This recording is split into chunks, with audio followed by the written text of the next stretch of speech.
सिडको वसाहतीमधील मालमत्ता धारकासोबत दुजाभाव करून सुमारे 65% मालमत्ता कर सवलत नाकारून डबल टॅक्स लावणाऱ्या पनवेल महापालिकेतील सत्ताधाऱ्यांविरुद्ध महाविकास आघाडीनं गेल्या 5 वर्षांपासून सातत्यानं लढा दिला।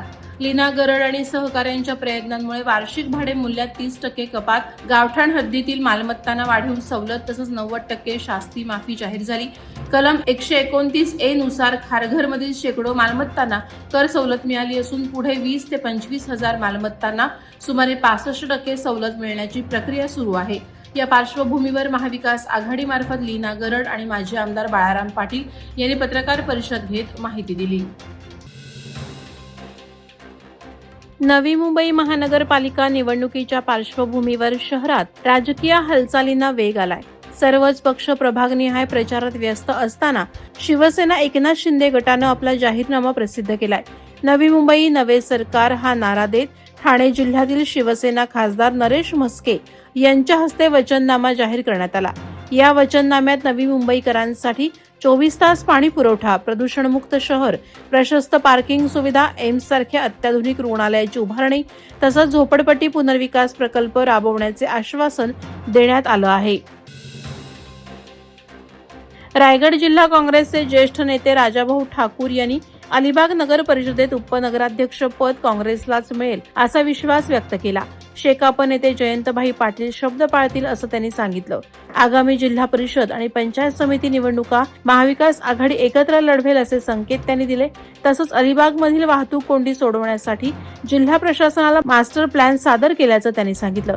फडणवीस हे राज्याचे मुख्यमंत्री असले तरी त्यांची कृती भाजपपुरतीच मर्यादित असल्याची बोचरी टीकाही त्यांनी केली। रोहा शहरात 31च्या पहाटे अग्रवाल स्नॅक्स कॉर्नर या दुकानात झालेल्या चोरी प्रकरणी पोलिसांनी 2 आरोपींना अटक केली आहे। या चोरीत चोरट्यांनी दुकानाचं शटर तोडून आत प्रवेश केला। गल्ल्यातील 70,000 रुपयांची रोकड आणि सिगारेटचे बंडल चोरून नेल्याचे सकाळी दुकान उघडल्यावर उघडकीस आले।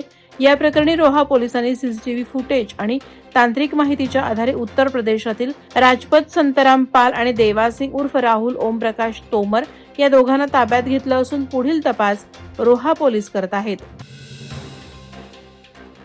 आरटीआयचा गैरवापर करून मानसिक आणि आर्थिक छळ करणाऱ्या आमोद मुंढे आणि सहकाऱ्यांविरोधात कारवाईची मागणी आदिवासी समाजातील विश्वनाथ वाघ यांनी केली आहे। घर आणि शेतीच्या जागेबाबत शासनाची वैध मान्यता असतानाही खोट्या तक्रारी, दबाव, आंदोलन आणि धमक्यांद्वारे त्रास दिला जात असल्याचा आरोप त्यांनी केला।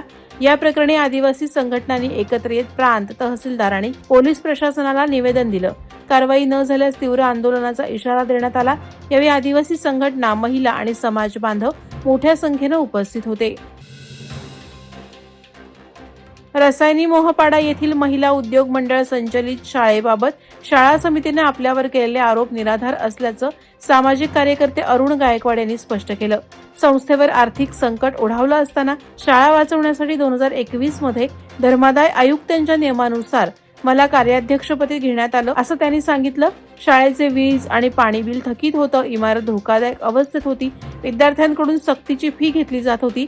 याकडे मी लक्ष वेधलं, भ्रष्टाचार थांबवण्याचा प्रयत्न केल्यानेच माझी बदनामी होत असल्याचा आरोप गायकवाड यांनी केला आहे। पेण शहर हे तिसरी मुंबई म्हणून विकसित होत असून येथे अनेक प्रकल्प उभे राहत आहेत।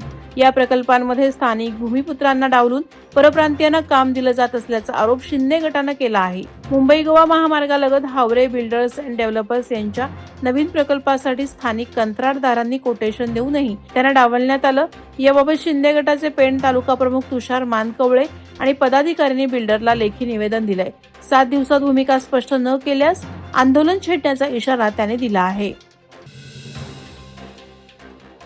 खालापूर पंचायत समितीच्या माध्यमातून विविध ग्रामपंचायत हद्दीत एकाच दिवशी तब्बल 38 वनराई बंधाऱ्यांची उभारणी करण्यात आली। मुख्यमंत्री समृद्ध पंचायत राज अभियानाअंतर्गत श्रमदानातून हा उपक्रम राबवण्यात आला। रायगड जिल्हा परिषदेच्या मुख्य कार्यकारी अधिकारी नेहा भोसले यांच्या मार्गदर्शनाखाली आणि गटविकास अधिकारी संदीप कराड यांच्या निर्देशानुसार जलसंधारणाची कामं हाती घेण्यात आली। ग्रामपंचायत कर्मचारी, ग्रामस्थ, विद्यार्थी आणि सामाजिक कार्यकर्त्यांच्या सहभागातून सखल, जंगल आणि दुर्गम भागातील नाले आणि ओढ्यांवर बंधारे उभारण्यात आले। रेझिंग डे निमित्त आशा किरण शाळा आणि प्रायव्हेट हायस्कूलमधील RSP स्काउट गाईडचे विद्यार्थी आणि शिक्षकांना पेण पोलीस ठाण्यात आमंत्रित करण्यात आलं होतं. यावेळी विद्यार्थ्यांना पोलीस स्टेशनचे कामकाज, सायबर गुन्हे, पोलीस शस्त्र, बाल अत्याचार आपत्कालीन क्रमांक 112 आणि सायबर क्राईम क्रमांक 1930 याबाबत मार्गदर्शन आणि वाहतूक नियमांबाबत माहिती देऊन विद्यार्थ्यांकडून प्रत्यक्ष वाहतूक नियोजन करून घेण्यात आलं. यावेळी उपविभागीय पोलीस अधिकारी जालेंदर नालकुल, पोलीस निरीक्षक संदीप बागुल यांच्यासह अधिकारी उपस्थित होते. पनवेल येथे राष्ट्रवादी काँग्रेस शरद पवारचे महाराष्ट्र प्रदेशाध्यक्ष आमदार शशिकांत शिंदे यांची भव्य प्रचार सभा पार पडली. यावेळी त्यांनी भाजपावर जोरदार टीका करत महाराष्ट्रात लोकशाही संपवण्याचा प्रयत्न सुरू आहे असा घणाघाती आरोप केला. आंतरराष्ट्रीय विमानतळाला लोकनेते दिबा पाटील यांचं नाव देण्याच्या मुद्द्यावर प्रकल्पग्रस्तांची दिशाभूल केल्याचा आरोपही त्यांनी केला. माथाडी कामगार हे आमचे मतदार असून त्यांच्या हक्कांसाठी राष्ट्रवादी ठामपणे लढत राहील असा पुनरुच्चार शिंदे यांनी केला. सभेला शेकापचे माजी आमदार बाळाराम पाटील उपस्थित होते.